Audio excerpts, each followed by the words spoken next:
Okay, what I'm going to show you here, not in great detail, but just what I've done here is I've taken out the stock meter here on my ICOM 756.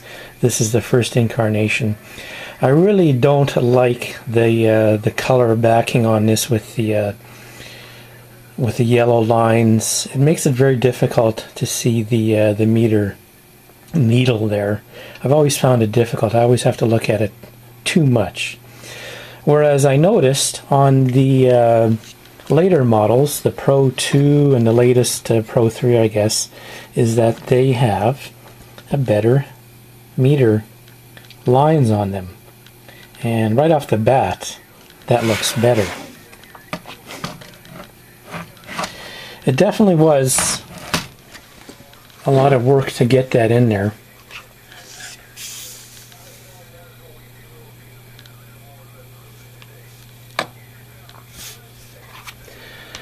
So if anybody is, which I do a lot of unique things, but if anybody was contemplating doing that or just replacing a defective one, a couple things of note is, I guess first off, let's take a look at the back.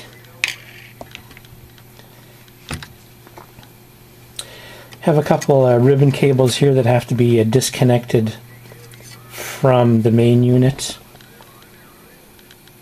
And then there's a number of onboard ribbon cables. These all have to be disconnected as well because the panel has to be removed. This whole assembly here has to be removed from this assembly. And that way you can get to the meter. So there's these ribbon cables, and maybe while you're even here, you maybe even want to consider replacing that button battery because it could be old. I didn't do that. I'm going to take a chance, but then again I'm thinking about it because this radio is probably over 10 years old. Some more ribbon cables. And then, as well, there's some screws to be removed as well, too.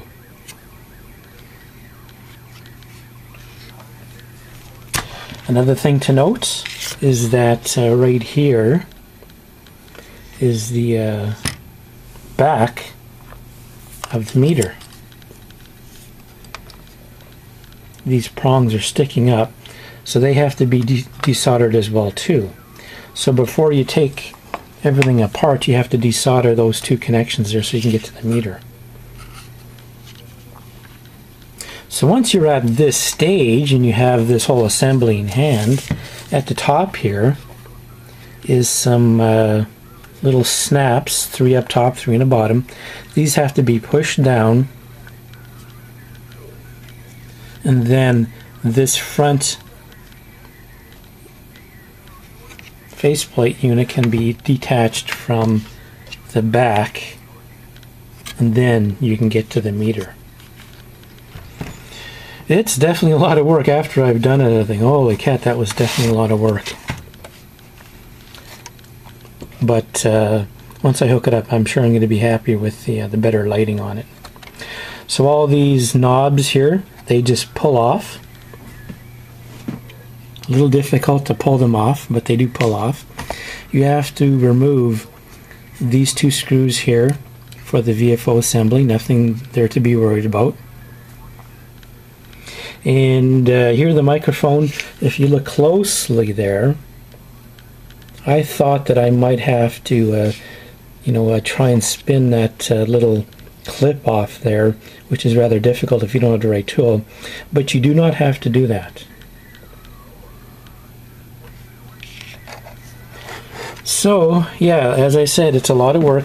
My ICOM mirror actually has the new display unit as well too.